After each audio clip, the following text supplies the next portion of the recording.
I am going to help you for assignments. और ये जो है इसमें दो सेक्शंस हैं, एक तो डिस्क्रिप्टिव टाइप क्वेश्चंस हैं और एक एप्लीकेशन बेस्ड क्वेश्चंस है। तो जो डिस्क्रिप्टिव टाइप क्वेश्चंस हैं वो टोटल 10 क्वेश्चंस हैं इसमें, और ये आप वीडियो में देख ही सकते हो। तो ये 8 क्वेश्चंस थे और बाकी जो 2 क्वेश्चंस है वो एक यहाँ पे है और एक यहाँ पे है। उसके बाद डिस्क्रिप्टिव टाइप के क्वेश्चंस हैं जो कि 10-10 मार्कर हैं। तो इनकी जो असाइनमेंट्स को प्रिपेयर करना है वो आपको अकॉर्डिंगली करना है। सो असाइनमेंट 1 के लिए आपको सबसे पहले introduction. So we are talking about define health, elaborate on the 4 dimensions of health. तो इसके डायमेंशंस बताने हैं। अब इसमें क्या किया, सबसे पहले तो हमने दिया इंट्रो, ठीक है। उसके बाद हमने जो है नेक्स्ट पेज में ये एक फ्लो चार्ट बनाया है जिसमें कि physical dimension, mental dimension, social dimension and spiritual dimension उसके बारे में बात करी है और उसको एलेबोरेट किया है डिटेल में, फिजिकल डायमेंशन को और बाकी सारे जो 3 डायमेंशंस हैं उनको। इसके बाद हमने जो है साइन ऑफ गुड हेल्थ, उसके साइंस दिए हैं जो भी आइज़ के लिए, स्किन के लिए, lips, tongue, gums and abdomen, teeth, weight, इन सब के लिए जो भी हेल्दी डायमेंशंस होते हैं उसको एलेबोरेट किया गया है। तो आई होप ये विजिबल है आपको और आपके असाइनमेंट बनाने में काफ़ी हेल्प करेगा, क्योंकि फिजिकल डायमेंशन को डिटेल में डिस्क्राइब करने के बाद हमने यहाँ पे एलेबोरेट किया है मेंटल डायमेंशन को, जो कि पॉइंटर्स में किया है, जैसे freedom from internal conflict, no consistent tendency to condemn और पिटी वन सेल्फ, अपने आप को बहुत ज़्यादा मतलब अच्छा महसूस ना करना। और ये चीज़ थोड़ा खुद में भी ध्यान रखनी होती है कि आपको अपना मेंटल हेल्थ कैसे मेंटेन करनी है। इसी को आगे डिस्क्राइब किया है, तो ये आप पॉज कर करके अपना असाइनमेंट्स को कंप्लीट कर सकते हो और इससे एक रेफरेंस वैल्यू ले सकते हो। ये है सोशल हेल्थ, और सोशल हेल्थ के डिस्क्रिप्शंस पॉइंटर्स में डिस्क्राइब किए हैं, तो ये आप एक इससे रेफरेंस वैल्यू ले सकते हो और अपने असाइनमेंट्स को कंप्लीट कर सकते हो। This is again another part of social dimension and health. जो है स्पिरिचुअल हेल्थ के बारे में भी बात करी गई है, तो उसके पॉइंटर्स लिखे गए हैं। कुछ पॉइंट्स डाल के कंक्लूजन कर देंगे और ये हमारा जो है असाइनमेंट 1 कंप्लीट हो गया है। डायमेंशंस ऑन योर हेल्थ, और 4 डायमेंशंस होते हैं। So this was all about that. I will see you in the next video. Assignment 2 लेके मैं आपके सामने फिर से आऊँगी, and then see you there. Let's talk about assignment 2। Explain the functions, digestion and absorption of carbohydrates in our body.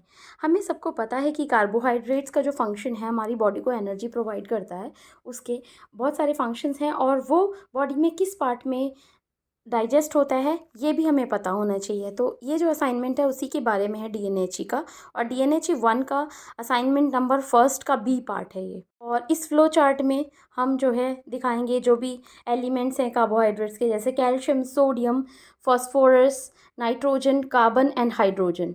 उसके बाद इसको हमने पॉइंटर्स में इलेबोरेट किया है। उसके बाद हमने इसमें एक और फ्लो चार्ट दिया है जिसमें कि माल्टोज, सुक्रोज और गैलेक्टोज, फ्रक्टोज, इसके सारे जितने भी डायमेंशंस हैं उसके कंपोनेंट्स को डिस्क्राइब किया है। सो ये आपको इसी तरीके से अपने जो असाइनमेंट्स होंगे उसी में आपको शो करना है, और आप इस असाइनमेंट की हेल्प ले सकते हो, और जो भी आपके इनपुट्स हैं वो ज़रूर डालिएगा अपने असाइनमेंट्स में जब आप अपने लिए असाइनमेंट्स रेडी करेंगे। उसके बाद हमने बात करी है फंक्शंस ऑफ कार्बोहाइड्रेट्स। तो इसमें कुछ फंक्शंस भी आपको मेंशन करने हैं, जैसे कि एनर्जी गिविंग फंक्शन है, उसके अलावा प्रोटीन स्पेयरिंग एक्शन है, या फिर यूटिलाइजेशन ऑफ फैट। अगर आपको कार्ब्स नहीं ले रहे हो तो फैट से आपकी बॉडी जो है कैसे एनर्जी को कंज्यूम करती है, तो ये सारी जो है आपको इसमें एक्सप्लेन करना है इसके फंक्शंस को। उसके बाद हम बात कर रहे हैं digestion, absorption and of carbohydrates in our body, कहाँ कहाँ से स्टार्ट होता है। So digestion of carbohydrates starts beginning of the mouth, saliva से जाते हुए एमाइलेज से मिक्स होते हुए फिर ये डाइजेशन जो है इसका स्टार्ट होता है। तो ये पूरा प्रोसेस आपको इसमें एक्सप्लेन करना है। फिर उसके कुछ और पॉइंटर्स भी इसी में ऐड करे गए हैं, और उसके बाद कंक्लूजन से आपको हर जो है असाइनमेंट्स को कंप्लीट करना है। तो ये जो था असाइनमेंट था जो कि हमने कंप्लीट किया। Now we will talk about second assignment in next video. DNHE express, और इसके बारे में बात करेंगे हम। This is assignment number 2, DNHE 1।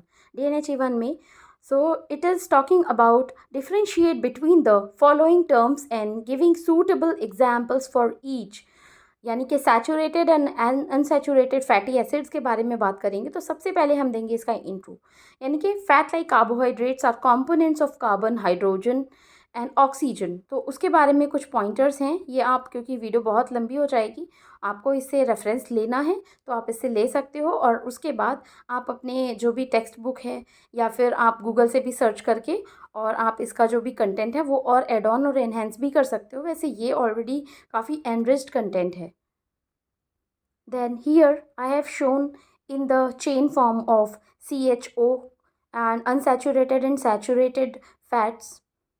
I have differentiated it saturated fat या fatty acids and unsaturated fatty acids.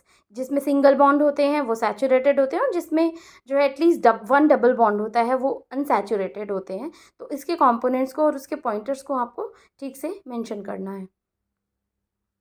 इसी के पॉइंटर्स को आप और एलेबोरेट करोगे और अपने कंक्लूजन के साथ इस असाइनमेंट को करोगे आप एंड। और आई थिंक ये आपको हेल्प करेगा। सो मिलते हैं अपने नेक्स्ट असाइनमेंट में, जो कि है सेकंड का B part. So let's talk about second B in the next video. Let's talk about assignment 2. Explain the functions digestion and absorption of carbohydrates in our body. हमें सबको पता है कि कार्बोहाइड्रेट्स का जो फंक्शन है हमारी बॉडी को एनर्जी प्रोवाइड करता है, उसके बहुत सारे फंक्शंस हैं और वो बॉडी में किस पार्ट में डाइजेस्ट होता है ये भी हमें पता होना चाहिए। तो ये जो असाइनमेंट है उसी के बारे में है DNHE का, और DNHE 1 का असाइनमेंट नंबर फर्स्ट का बी पार्ट है ये। और इस फ्लो चार्ट में हम जो है दिखाएंगे जो भी एलिमेंट्स हैं कार्बोहाइड्रेट्स के, जैसे calcium, sodium, phosphorus, nitrogen, carbon and hydrogen. उसके बाद इसको हमने पॉइंटर्स में इलेबोरेट किया है। उसके बाद हमने इसमें एक और फ्लो चार्ट दिया है जिसमें कि माल्टोज, सुक्रोज और गैलेक्टोज, फ्रक्टोज, इसके सारे जितने भी डायमेंशंस हैं उसके कंपोनेंट्स को डिस्क्राइब किया है। सो ये आपको इसी तरीके से अपने जो असाइनमेंट्स होंगे उसी में आपको शो करना है और आप इस असाइनमेंट की हेल्प ले सकते हो। और जो भी आपके इनपुट्स हैं वो ज़रूर डालिएगा अपने असाइनमेंट्स में जब आप अपने लिए असाइनमेंट्स रेडी करेंगे। उसके बाद हमने बात करी है फंक्शंस ऑफ कार्बोहाइड्रेट्स। तो इसमें कुछ फंक्शंस भी आपको मेंशन करने हैं, जैसे कि एनर्जी गिविंग फंक्शन है, उसके अलावा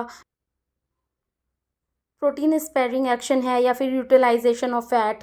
अगर आपको कार्ब्स नहीं ले रहे हो तो फैट से आपकी बॉडी जो है कैसे एनर्जी को कंज्यूम करती है, तो ये सारी जो है आपको इसमें एक्सप्लेन करना है इसके फंक्शंस को। उसके बाद हम बात कर रहे हैं digestion, absorption and of carbohydrates in our body, कहाँ कहाँ से स्टार्ट होता है।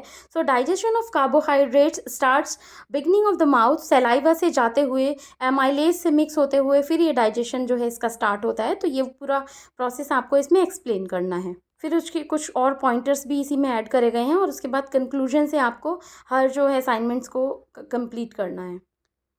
तो ये जो था असाइनमेंट था जो कि हमने कंप्लीट किया। Now we will talk about second assignment in next video. Everyone, so let's talk about assignment number second B of assignment 1 DNHE 1। और इसमें जो है हमने जो बात की है उसमें बात की है fat soluble and water soluble vitamins की, जिसमें कि फैट सॉल्युबल वाइटामिन्स है KEDA और उसका डिस्क्रिप्शन दिया गया है। आई थिंक ये आपको विजिबल होगा, तो मुझे कमेंट बॉक्स में ज़रूर बताइएगा। यहाँ पे है vitamin A, we also called it retinol, और इसके फंक्शंस के बारे में डिस्क्रिप्शन दिया गया है, तो इसके फंक्शंस भी आपको लिखने हैं। उसके बाद let's talk about vitamin D, and this is vitamin D and its functions. तो इसका जो साइंटिफिक नेम भी आपको लिखना है। After that we talked about vitamin E और उसके जो भी फंक्शंस हैं वो हमें एक्सप्लेन करने हैं, और उसके बाद हमें विटामिन K के बारे में बात करनी है। Here we talked about vitamin K और उसके जितने भी रिक्वायरमेंट्स हैं उसके हिसाब से मेंशन किया गया है। MCG मिली जो भी उसका यूनिट होती है मिलीग्राम पर डे, उसके हिसाब से। And hey everyone, welcome to DNHE Express, and this is question number second C assignment 1 DNHE 1। और इसमें जो है बात करिए essential and non-essential amino acids. We have started it from the intro and you have to elaborate it by the intro, and then you need to proceed it for further points. Then we have made it pointers, और जो भी essential amino acids and non-essential amino acids हैं उनको differentiate किया गया है 2 columns में। तो ये आपको इसी तरीके से मेंशन कर सकते हो, that will be easy to understand, और आपको ये जो एग्ज़ाम टाइम में भी काफ़ी हेल्प करेंगे। के बाद ये नेक्स्ट कुछ पॉइंट्स और हैं जो कि हमने नेक्स्ट पेज में मेंशन किए हैं, तो ये भी आपको मेंशन करने हैं और उसके बाद इसमें से जो भी इसके एग्जांपल्स हैं वो भी मेंशन करना है. Then we have mention few more points, that is essential amino acids are also called indispensable amino acids, and because the human being is human body is deficient of the metabolic pathways required to synthesis of amino acids. तो उसके कुछ pointers हैं वो mention किए हैं. And then we will sum up it with the conclusion. And here is the conclusion. Few pointers you have to mention and then you have to conclude your assignment.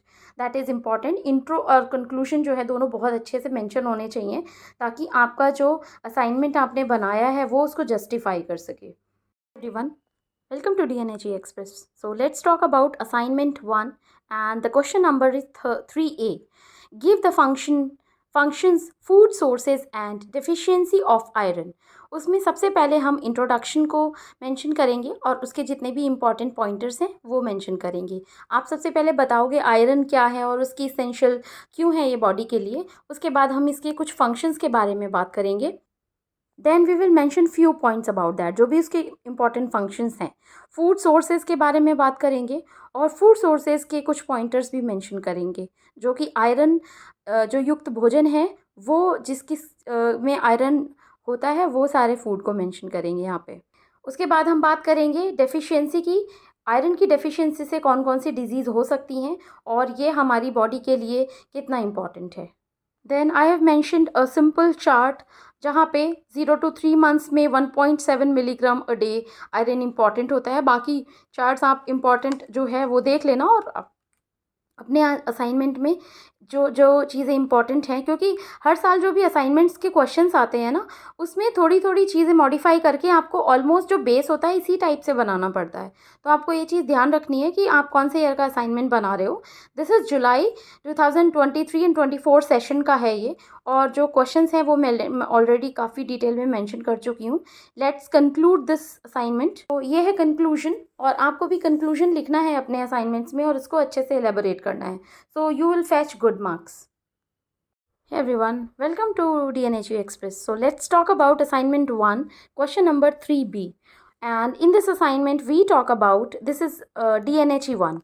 तो इसमें बात करेंगे food can जो question है, question number है food can be classified based on their functions, explain the things in brief. So सबसे पहले हम देंगे इंट्रो, उसके बाद क्लासिफिकेशन ऑफ फूड को मेंशन करना है और जो पॉइंटर्स हैं या तो आप पॉइंटर्स में बना के भी लिख सकते हो और पैराग्राफ में भी लिख सकते हो. अपने असाइनमेंट्स में पेज नंबर डालना बिल्कुल मत भूलिएगा क्योंकि इससे आपको कन्फ्यूजन भी नहीं होगा और आपको पता भी चलता रहेगा. So here you have two classification of food functions, energy yield food and body building food and protein foods या प्रोटेक्टिव फूड्स भी बोल सकते हो आप इसमें. तो इसको एलेबोरेट करना है. Then I have elaborated here body building food and protective food. So we will conclude it with a few pointers of protective food and there are some pointers and then we conclude it. So this is assignment 3B और ये जो है आपका 3 जो question है उसमें जो pointers जो A थे और B थे दोनों सेगमेंट कंप्लीट हो गए हैं. About assignment 1, question number 4A. In this assignment we talk about what is food budgeting. क्योंकि हर फैमिली का फूड का जो बजट है वो अलग अलग होता है, चाहे वो हायर क्लास फैमिलीज़ हों लोअर क्लास फैमिलीज़ हों, it depends on.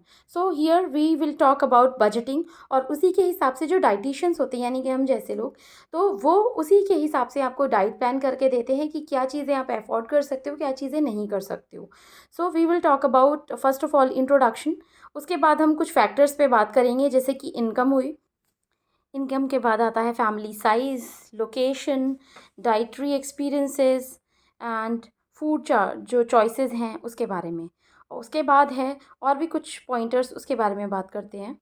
So here some eating habits, food waste जो भी है, उसके बाद है सीजनेबिलिटी यानी कि क्या क्या अवेलेबल है उस सीज़न में, और इन्फ्लेशन क्या है यानी कि महंगाई कितनी है, कौन सी चीज़ कितनी महंगी है, उसकी अवेलेबिलिटी क्या है, उसकी जो खेती हुई है उस साल कितनी हुई है, उसके हिसाब से उसके प्राइस भी डिसाइड किए जाते हैं. Then we will conclude this question with few pointers और उसमें जो भी हाउस होल्ड प्रायोरिटीज़ हैं उसके बारे में बात करेंगे और जो भी फूड इम्पॉर्टेंट है हेल्थ के लिए वो डिस्क्राइब किया जाता है. So this was sum up of question number 4A. Now we will talk about our next assignment, and that is assignment number 4A. We will talk about and list the steps in preparation of a short-term monthly budget. First of all, we will talk about introduction. Short term budget के क्या क्या चीज़ें, क्या pointers हैं, वो हम mention करेंगे इसमें, और उसका इंट्रोडक्शन डिटेल में मेंशन करेंगे. After that we will mention few pointers, और जो भी उसके एक्सपेंडिचर्स हैं, प्रिपरेशन क्या करेंगे लॉन्ग टर्म बजटिंग के लिए, क्या क्या पॉइंट इंपॉर्टेंट है, हम उसके बारे में बात करेंगे. Here I have mention few steps about budgeting, और इसमें शॉर्ट टर्म बजटिंग के लिए क्या क्या इंपॉर्टेंट है, जिसमें एलिमिनेशन करना है, eliminate the dietary requirements of each member of, and estimate करना है इसको, जो भी बहुत एक्सेसिव चीज़ें हटानी है और जो इसेंशियल है सबके लिए वो हमें इसमें इंक्लूड करके उसके बाद हमें अपना बजट प्रिपेयर करना है. And then we will conclude this with the pointers, क्योंकि हमने पॉइंटर्स में ऑलरेडी काफ़ी अच्छे से मेंशन कर दिया है. तो ये है शॉर्ट टर्म बजटिंग के कुछ पॉइंटर्स जो कि इस असाइनमेंट को जो है कंप्लीट करते हैं और जो इसकी फुलफिलमेंट है उसको बनाए रखते हैं. So let's talk about in our next assignment, that is question number 5, और उसके कुछ पॉइंटर्स हैं ABC, तो उसके बारे में बात करेंगे हम. Hey everyone, welcome to DNHE express, and let's talk about assignment, यानी कि क्वेश्चन नंबर 5 है ये, असाइनमेंट 1 का, DNHE 1 का.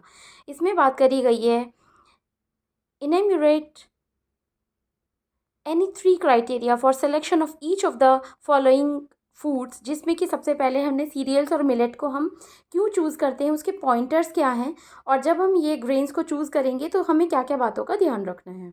इसके कुछ पॉइंटर्स हैं जो कि हमने मेंशन किए हैं, जैसे कि maida should be free from insects, lumps, and जो भी मोल्ड्स वगैरह हैं उन सब से फ्री होना चाहिए. और कुछ न्यूट्रिशन वैल्यूज़ हैं उसके बारे में भी है, रागी, राइस वगैरह की, तो उसको डिटेल में आप मेंशन करके लिखिएगा, क्योंकि अभी इतना ज़्यादा टाइम है नहीं कि इसको बहुत डिटेल में मेंशन किया जाए, क्योंकि अगर आपको कॉपी करना है और इसमें अपना जो भी एनरिच करना है अपने कंटेंट को, तो ये आई थिंक सफिशिएंट है आपके लिए. सो फैट एंड ऑयल्स के बारे में जो क्वेश्चन, इसी का ही सेकंड पॉइंट है, 5th क्वेश्चन का B पॉइंट. सो उसके लिए उसका इंट्रोडक्शन, फैट्स एंड ऑयल्स क्या क्या है, सेलेक्शन करना है जो फैट एंड ऑयल्स का, उसके बारे में जो कुछ पॉइंटर्स हैं वो मेंशन करने कि हमें कौन सा यूज़ करना चाहिए ऑयल, और कौन सा हमें जो है फैट में, जैसे कि आपको घी कौन सा यूज़ करना है, ऑयल कौन सा यूज़ करना है, रिफाइंड, चाहे वो सरसों ऑयल हो, तो कोई सा भी ऑयल वगैरह हो, उसके बारे में हमने बात करी है यहाँ पे. Then I mention some pointers and detail कि क्या क्या पॉइंटर्स हैं इसके, तो उसके बारे में मेंशन किया है.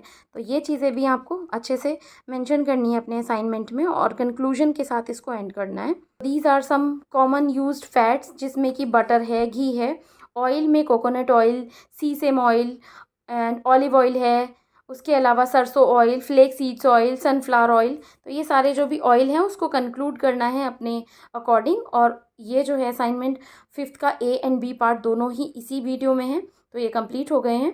Few lines are also there, conclusion की ही कुछ और लाइनें हैं यहाँ पे, तो इसको कंक्लूड करके हमें नेक्स्ट असाइनमेंट में है, जो कि है 5th का C part. And we will meet in next video. Till then आप ये असाइनमेंट कंप्लीट करो. Welcome to DNHE express. So let's talk about 5th C. तो 5th का C पार्ट है ये, और इसमें बात करेंगे मिल्क प्रोडक्ट्स. तो जब हम मिल्क और उसके प्रोडक्ट्स को सेलेक्ट करते हैं तो हम क्या क्या बातों का ध्यान रखेंगे, तो उसको पॉइंटर्स में डिटेल में मेंशन किया गया है, जिसमें कि जो न्यूट्रिटिव वैल्यूज़ है उसकी, जैसे protein, fats, carbohydrates and minerals, उसके बारे में बात करिए, उसके कुछ पॉइंट को मेंशन किया है यहाँ पे. Then selection of milk and milk products, there are some points which I have mentioned clearly. और ये चीज़ें आपको ध्यान रखनी है कि किस तरीके से आपको सेग्रीगेट करना है अपने असाइनमेंट को, और पॉइंटर्स बनाने हैं तो बड़े पॉइंट्स में लिखना है कि छोटे पॉइंट्स में लिखना है. Then use of milk and milk products, उसकी क्या वैल्यूज़ हैं वो मेंशन कर सकते हो. उसमें अगर 2-4 पॉइंटर्स आपको डालने हैं कि आप मिल्क प्रोडक्ट्स को क्यों यूज़ करते हो और बॉडी के लिए क्यों इसेंशियल हैं, आप वो भी डाल सकते हो. And we will conclude this, जो भी पॉइंटर्स हैं उससे हमने कंक्लूड किया है.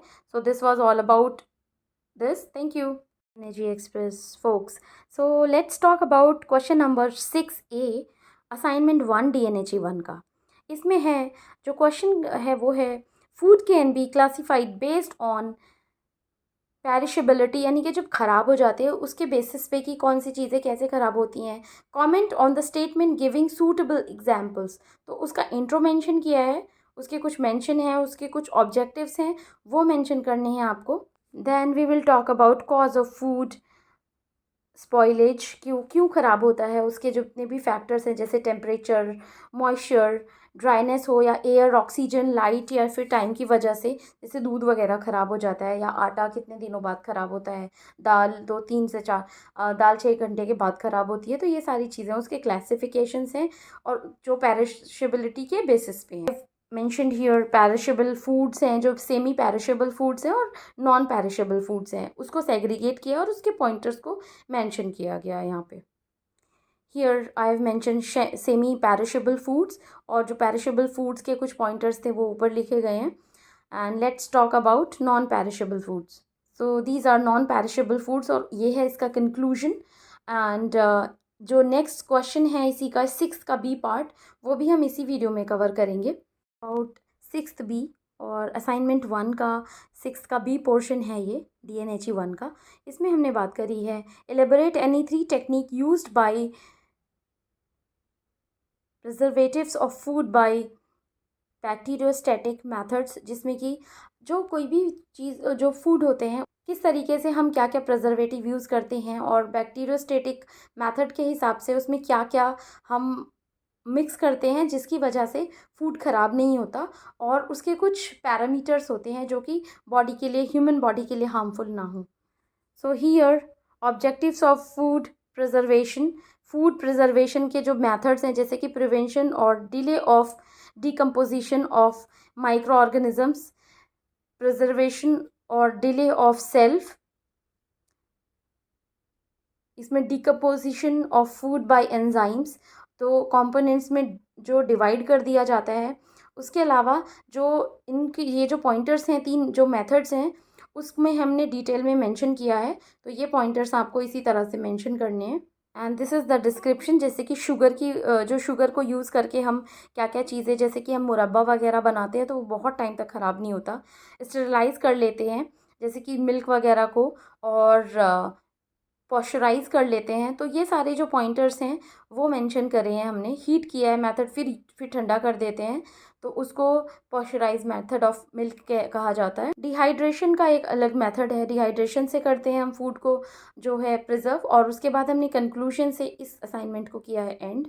To DNHE express, so we will talk about question number 7 assignment 1 DNHE 1। इसमें जो है ABC और सारे जो पार्ट्स हैं वो मैं इसी वीडियो में जो है कंप्लीट करूँगी। सो आपको कंटिन्यू देखना है और फिर कंप्लीट करना है इस असाइनमेंट को। So do not go here and there, और इसी असाइनमेंट में ही आपको जो इसके पार्ट्स होंगे 7 क्वेश्चंस के वो कंप्लीट होंगे। So we will first of all, what is the food adulteration. Food adulteration के बारे में बात करी गई है। फूड एडल्ट्रेशन होता क्या है उसके बारे में बात करी गई है। इंट्रोडक्शन दिया गया है। फूड एडल्ट्रेशन होता क्या क्या है, जैसे कि किस टाइप से होता है, कलरिंग एजेंट यूज़ करना या फिर उसके अलावा फूड डाइल्यूशन करना, वो सारे पॉइंटर्स मैंने मेंशन किए हैं यहाँ पे। After that I have mentioned few points when is considered adulterated, यानी कि किसी फूड में क्या मिलावट की गई है वो कब कंसीडर होती है उसके बारे में बात करी गई है। कुछ एग्जाम्पल्स दिए गए हैं एडल्ट्रेटेड फूड के और टाइप्स ऑफ एडल्ट्रेशंस, जैसे कि इंटेंशनल एडल्ट्रेशन है, इंसिडेंटल एडल्ट्रेशन है एंड मेटालिक एडल्ट्रेशन है। जैसे कि आजकल MDH वगैरह का जो काफ़ी ज़्यादा वायरल हो रहा है, इट इज़ कार्सिनोजेनिक यानी कि कैंसर कॉजिंग है। तो इस तरीके से एडल्ट्रेशन के बारे में हम अपनी डेली रूटीन में भी बात करते हैं और सुनते हैं, चाहे वो न्यूज़ हो, सोशल मीडिया हो या फिर और बहुत सारे प्लेटफॉर्म्स हैं। पैकेजिंग जो है उसमें पैकेजिंग हैज़ार्ड्स हैं, और उसके अलावा आर्टिफिशियल राइपनिंग या जो भी उसके इफ़ेक्ट्स हैं हमने उसके बारे में यहाँ पे बात करी है। And here we concluded 7th A part, and now let's switch to the 7th B। This is part 7th B assignment, जो असाइनमेंट 1 है DNHE 1 का। इसमें हमने बात करें enumerate any simple test by which adulteration can be detected in sand और dirt in jaggery, यानी कि गुड़ में जो आपको मिट्टी के कण दिखाई देते हैं वो क्यों दिखाई देते हैं और किस तरीके से आप उसको सेग्रीगेट कर सकते हो। And here is papaya seeds in black pepper, किस तरीके से आपको पपाया सीड्स ब्लैक पेपर में समझ में आएंगी, क्योंकि जब ब्लैक पेपर जो पल्प होता है ना पपाया का, तो वो ख़त्म हो जाए और वो जो है आपको ब्लैक पेपर में मिक्स करके जो सेलिंग करते हैं लोग, तो ये चीज़ें भी हमें पता होनी चाहिए और किस तरीके से हम इसको आइडेंटिफाई कर सकते हैं. So let's switch to the next question of question number 8 in next video. See you there. Welcome to DNAG Express. So let's talk about question number 8, assignment 1, DNAG 1. And in this assignment we will talk about and list the chemical manifestation, causes and treatment of the following nutrition related disorders. इसमें बात करी गई है a 7 years child suffering from xerophthalmia, यानी कि आँखों के लिए जो डिजीज़ है उसके बारे में बात करी गई है. And in this first of all we will talk about xerophthalmia, और उसके बाद इसके जो भी क्लिनिकल फीचर्स हैं xerophthalmia के उसके बारे में बात करी गई है. And I have mention a figure जिसकी वजह से इसको प्रॉपर रिप्रेजेंटेशन दिया गया है, डायग्रामेटिक रिप्रेजेंटेशन. और then we will talk about ये 7 ईयर्स के जो बच्चा है उसमें क्या क्या xerophthalmia में हमें सिम्टम्स दिखाई देंगे उसके बारे में बात करी है यहाँ पे. Then types, 2 parts of the eye which are most often affected by the deficiency, जैसे कि नाइट ब्लाइंडनेस है, कंजक्टिवा सिरोसिस है, उसकी वजह से आंखों में ड्राइनेस आ जाती है. और फिर और भी बहुत सारे डिजीज़ हैं. So we will talk about means dryness, conjunctiva xerosis, therefore means dryness of the conjunctiva, यानी कि आंसू वगैरह नहीं आते, आपकी आंखें गीली नहीं होती. बेटॉट स्पॉट्स एंड कोरोनिया सिरोसिस एंड केरेटोमेलेशिया, उसके बारे में भी कुछ पॉइंटर्स मेंशन किए हैं हमने जो आइज डिजीज़ के लिए हैं. मैं बहुत ज़्यादा यहाँ पे साइंटिफिक टर्म्स में नहीं जाना चाहती क्योंकि कुछ लोग साइंस बैकग्राउंड से नहीं हैं. एज दो I am bachelor of science, zoology, botany and chemistry, so I can understand these terms well. But आपको अगर समझ नहीं आती तो कोई प्रॉब्लम नहीं है, आप हिंदी में जाके आराम से समझ सकते हो. इसमें कोई स्पेशलिटी वाली कुछ ऐसी बात नहीं है क्योंकि 12th के बाद इस डिप्लोमा को कर रहे हैं तो आपको स्टडी थोड़ी सी ज़्यादा करनी पड़ेगी. So here I have mention what are the causative factors of xerophthalmia. And here I have mentioned the conclusion, how to prevent vitamin A deficiency. conclusion है इसका, वो mention किया है यहाँ पे, points यहाँ पे mention किए गए हैं. and I have concluded this question number 8. everyone, so let's talk about question number 8B, assignment 1, DNAG 1. इसमें बात करी है आपको 5 साल के बच्चे की जो विटामिन डी की डेफिशिएंसी को मेंशन करना है कि आपको अगर डेफिशिएंसी दिखती है उसके अंदर तो उसकी वजह से आपको क्या क्या सिम्टम्स दिखाई दे सकते हैं. तो सबसे पहले हम बात करेंगे विटामिन डी क्या होता है, उसके साइंस और सिम्टम्स क्या होते हैं, और उसके बाद हम इसको क्वेश्चन को डिस्क्राइब करेंगे. सो चाइल्ड के लिए विटामिन डी क्यों इम्पॉर्टेंट है, एडल्ट्स के लिए क्यों इम्पॉर्टेंट है और क्या नीड्स हैं उसकी, उसके बारे में हमने यहाँ पे बात करी है और जो उसके पॉइंटर्स हैं वो मेंशन किए हैं. विटामिन डी एंड सनलाइट के जो ये एक दूसरे के पूरक हैं उसके बारे में बात करी है. इसके ट्रीटमेंट और प्रिवेंशन के बारे में भी बात करी गई है. Here I talked about a 5 years girl suffering from vitamin D deficiency, उसके बारे में डिटेल में जो पॉइंटर्स में बात करी है तो वो आपको मेंशन करना है. तो आपके ऊपर है कि आप डायरेक्ट जाते हो क्वेश्चन पर या फिर आपको थोड़ा सा एक्सप्लेनेशन देना चाहिए, क्योंकि ये चीज़ आपको भी हेल्प करेगी अगर आप अपने एग्ज़ाम टाइम में क्वेश्चन पढ़ के जाते हो, क्योंकि इस तरह के क्वेश्चंस एग्ज़ाम में भी आते हैं. Then I have concluded this question here by these pointers. So see you in the next video with question number 9. So thank you so much for watching. Let's talk about assignment 1, question number 9A. In this question we will talk about dietary management of diarrhea.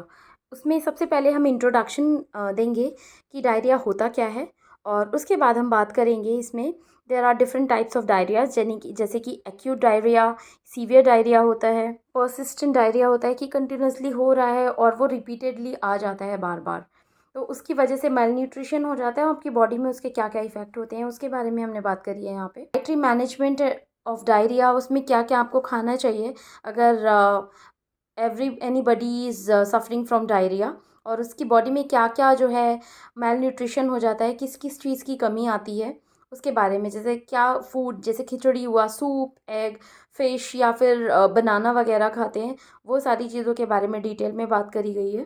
Then I have mention here few more pointers, juice, दाल और उसका क्या क्या intervals पे खाना है। ORS क्या है, ORS के बारे में बात करी गई है। ORS क्यों इम्पॉर्टेंट है, आपकी बॉडी को हाइड्रेटेड रखता है ये। और कुछ फ्रूट्स एंड वेजिटेबल्स हैं जो कि डायरिया में खाए जाते हैं और आपको ये एक अच्छी जो है हेल्थ के लिए और एक न्यूट्रिटिव सब्सटेंसेस आपकी बॉडी में बनाए रखने के लिए हेल्प करते हैं।